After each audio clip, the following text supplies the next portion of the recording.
What is going on? Here are the picks of the day for February 17th, and the strategy I'm going to use is reverse line movement.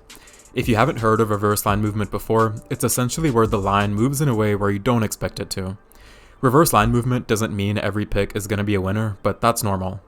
Profit in sports betting doesn't come from constantly being able to predict the right outcomes, it's more so how you play the line, and over the long term, this strategy does work, and I'm going to show this with an example.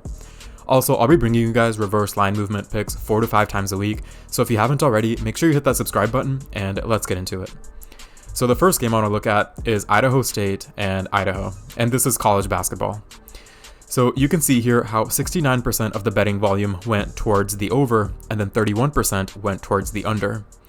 Bookies normally want to make this as 50-50 as they can, so they can make a profit too, and this is when they normally start to adjust the line so that the other side looks more appealing. In this case, more people clicked on the over, and the line opened up at over under 133.5. And then the line moved down to over under 131.5. So if people were already choosing the over at 133, then they're definitely going to pick the over at 131. Meaning the bookies want you to select this outcome, and they're going to continue to make it look as appealing as it can. So for this game, I would go with the under.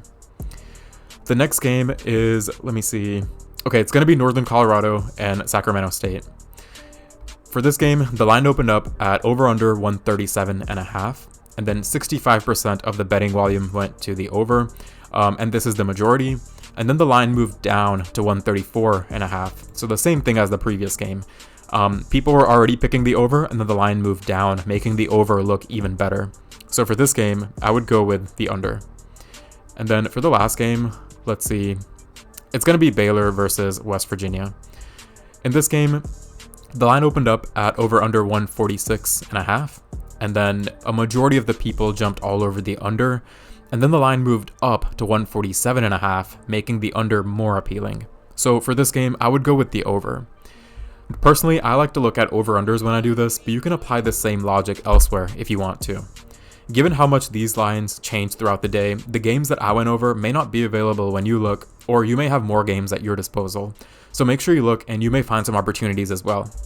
There's so many more games going on tonight, and so you probably find about 4 to 5 more opportunities, but you get the gist.